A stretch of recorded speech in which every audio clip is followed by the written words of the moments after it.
Boa noite a você que acompanha a Canção Nova no Brasil e em tantas partes do mundo. É um prazer mais uma vez estar chegando aí à sua casa. O nosso Além da Notícia de hoje vai falar sobre muitas situações que nós vivemos ou acompanhamos pessoas muito amadas viverem conosco. São os dramas familiares levados à justiça. Como resolvê-los, como enfrentá-los, como viver apesar deles e como conviver com eles.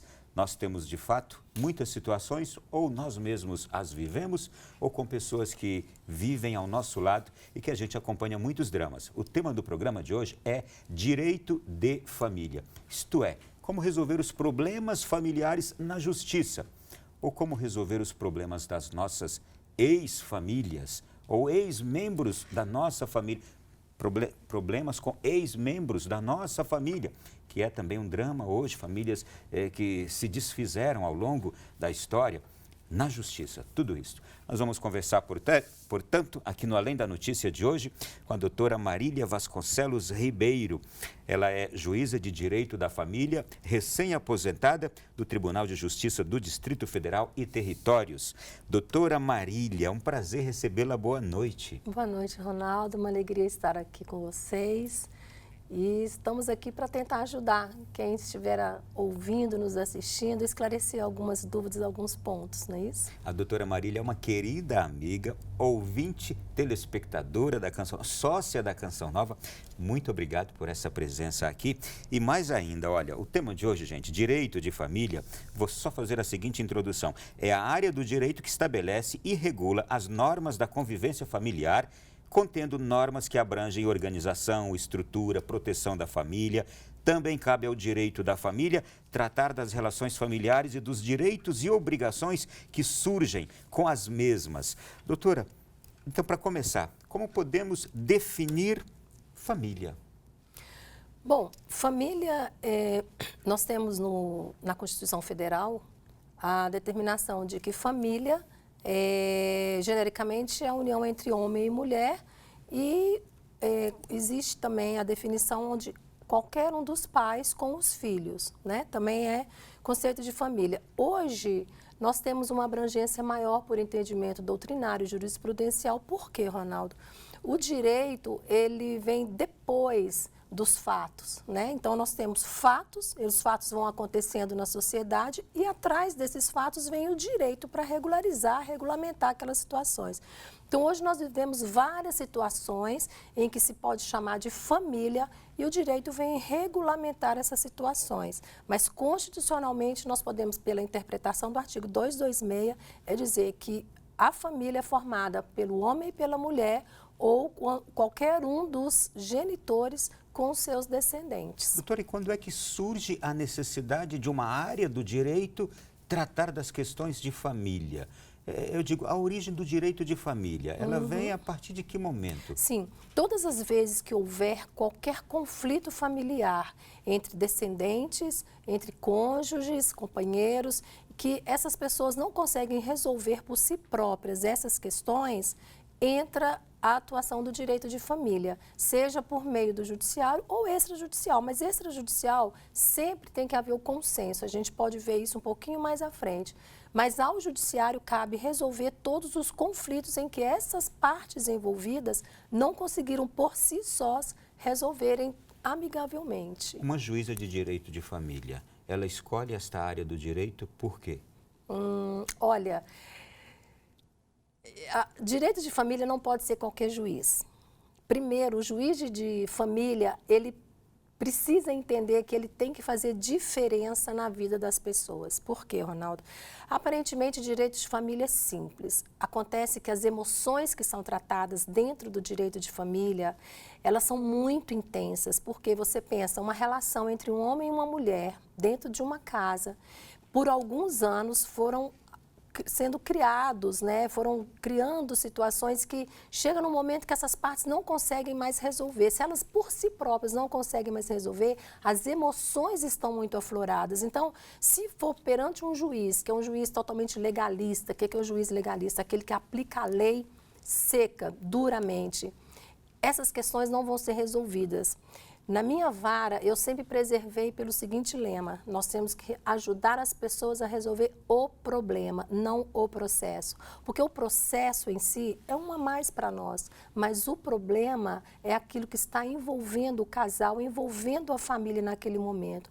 Então, o juiz de direito, o juiz de família, ele tem que ter essa sensibilidade. Escolher a área de família só porque pensa que é mais fácil ou porque alguma situação que ele acredita que vai ser fácil, não. Ele precisa de ter essa sensibilidade. Talvez seja uma das áreas mais difíceis, não é? Eu penso que sim. Eu já transitei. A senhora já se viu entre a cruz e a espada? Já. Já, e vou dizer para você que foi por meio de oração, invocação do Espírito Santo, que eu consegui resolver algumas situações. Eu tive, por exemplo, um caso que eu vou citar. A gente não pode citar nomes de pessoas, mas a gente cita casos, né? Em que os pais estavam disputando a guarda de um adolescente. E um filho mais velho já estava sob a guarda paterna e o filho mais novo estava sendo disputada a guarda dele. E foi um momento muito difícil porque eram pessoas bem instruídas, pessoas bem orientadas. E a gente sente, Ronaldo, que a pessoa quer fazer o melhor, mas muitas vezes esse melhor que ela pensa estar fazendo não é o propício, o necessário. E eu tirei a guarda dessa mãe e transferi a guarda para o pai. Aí as pessoas podem perguntar, uai, mas isso é possível? Não é sempre a mãe que fica com a guarda do filho? Não, não é sempre a mãe. Na maioria dos casos, sim, mas nem sempre. Na maioria né? dos casos, sim, mas nem sempre. Por isso a necessidade da sensibilidade do juiz. Nesse caso, eu fiquei assim orando por uns 3 dias, pedindo a Deus que me iluminasse a melhor decisão. Por quê, Ronaldo? Se eu mantivesse a guarda com a mãe, esse menino, ele criaria um ódio da mãe. A gente vê lá na frente, sabe? Porque, assim, as marcas que estavam trazendo esse relacionamento com a mãe estavam tão profundas que se eu mantivesse a guarda com a mãe, ele poderia criar um ódio da mãe. Então, eu transferi essa guarda para o pai e conversei muito com a mãe, inclusive, porque eu nunca tirei o direito de convivência dessa mãe. Ela poderia estar com esse filho mais para momentos de lazer, sabe? E depois que eu dei essa decisão, né? Alguns meses depois, a advogada, numa audiência novamente comigo, ela falou comigo, doutora Marília, a senhora se lembra daquela audiência, daquele caso? Eu falei, sim, eu me recordo. Ela falou, pois é, aquela mãe não recorreu, ela entendeu e ela falou que foi a decisão mais sábia que ela já viu na vida.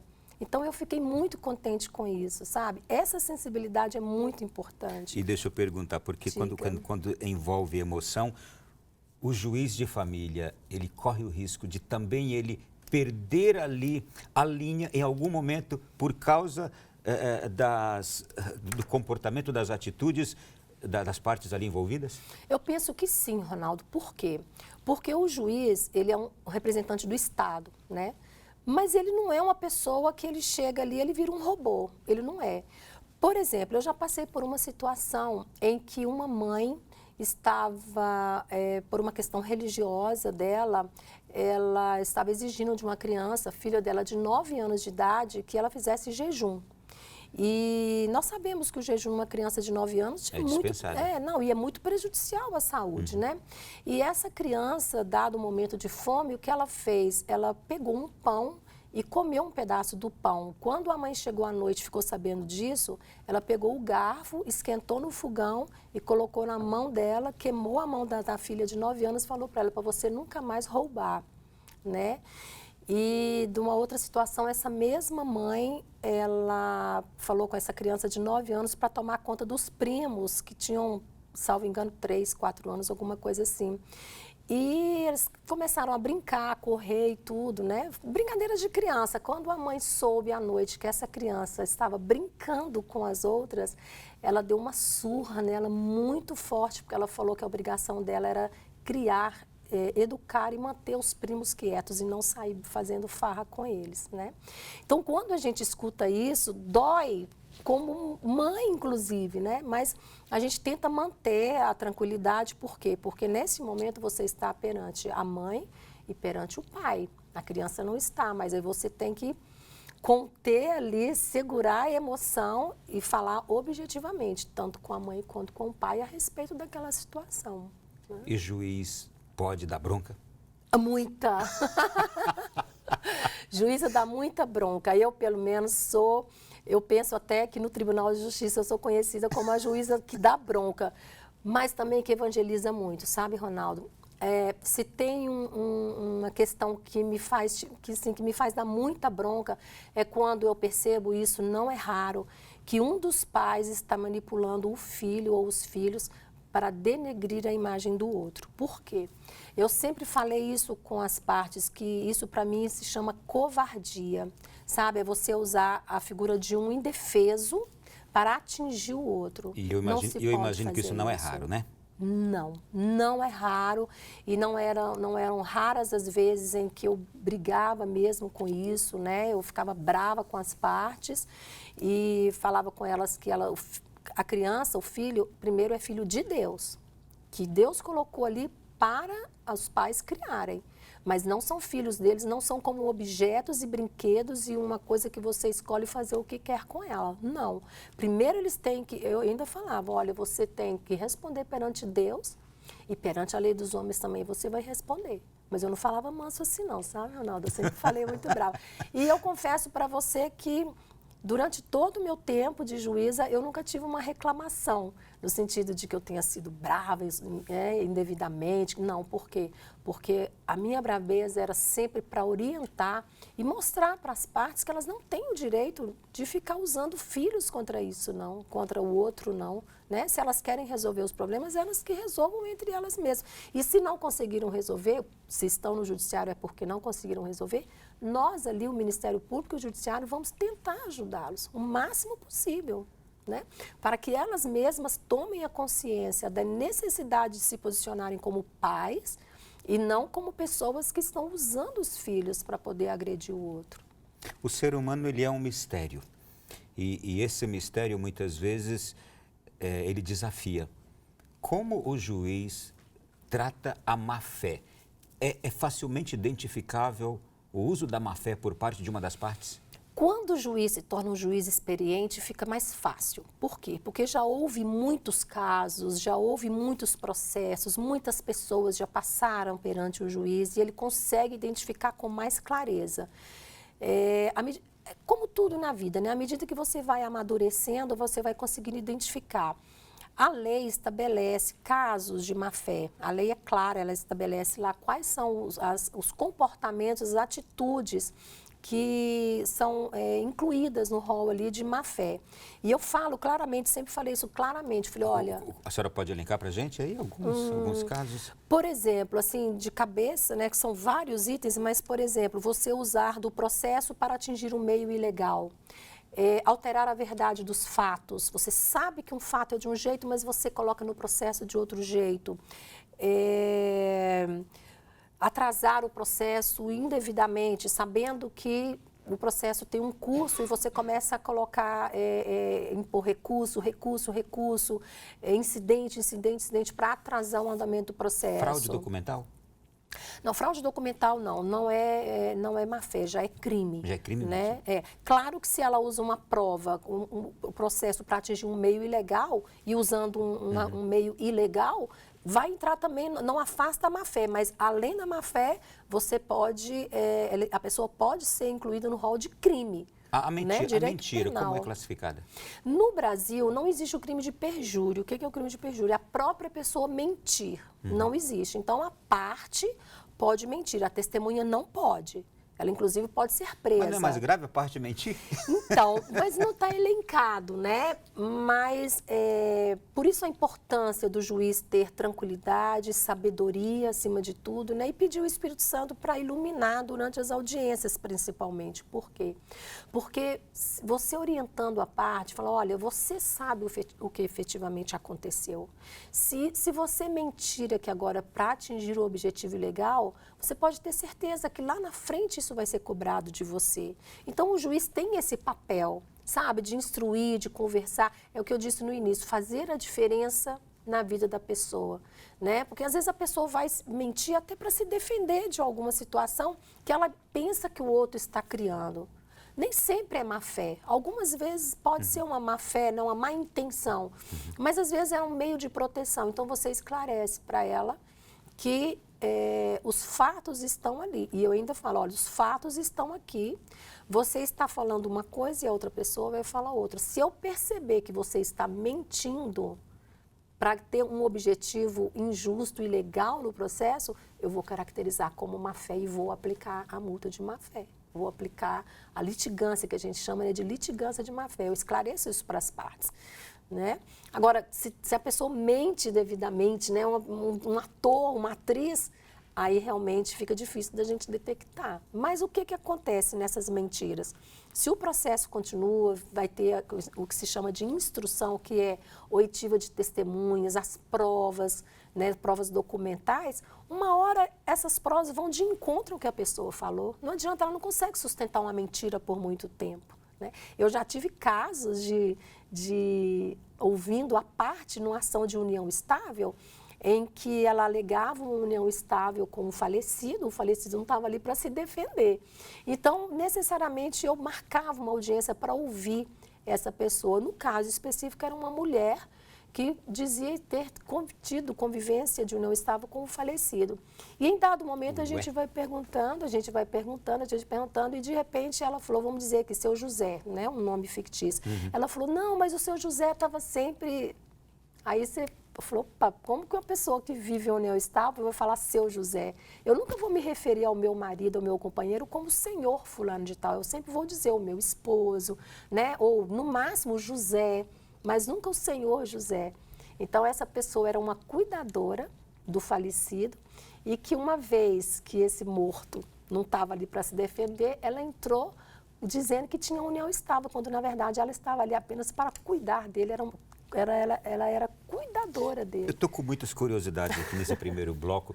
Como é que um juiz lida, por exemplo, com uma pessoa que tem psicopatia ou que tem algum transtorno e que ali é constatado isso? Como é que a justiça pode descobrir isso ali na hora, num processo, numa audiência?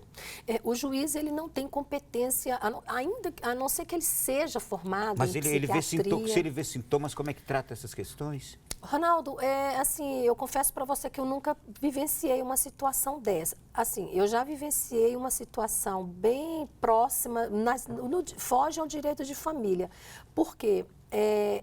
Quando a gente percebe essa situação, foi um caso que eu vivi, quando a gente percebe essa situação, é importante que se faça o exame de insanidade mental. Exatamente. Agora, para proteger os descendentes, o que nós fizemos nesse caso, especificamente? Eu determinei que grande parte do salário dessa pessoa fosse transferido para uma conta a ser gerida pela genitora das crianças. Na verdade, eles ainda estavam até casados, né? Estava começando um processo de divórcio.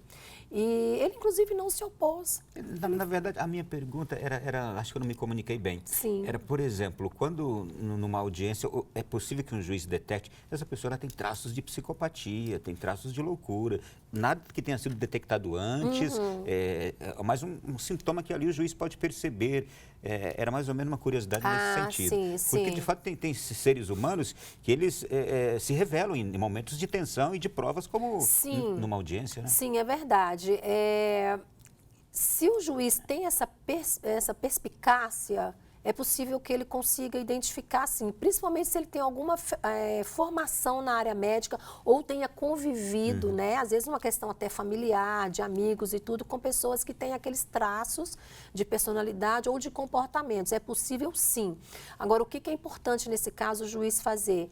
Principalmente por meio do Ministério Público, requerer um exame de insanidade mental, porque dependendo do que for o resultado desse exame, é necessário que outras medidas sejam tomadas. Para a proteção da própria pessoa. O programa só está começando esse primeiro bloco. Eu fui provocando aqui a doutora para nos contar, de fato, coisas muito vivenciais, muito corriqueiras ali do tribunal. E foi muito importante a gente escutar tudo isso. Daqui a pouquinho, no segundo bloco, a gente vai tratar de outras questões mais relativas à questão do direito e também com algumas participações de pessoas que nos enviaram perguntas aqui no programa de hoje. Até já.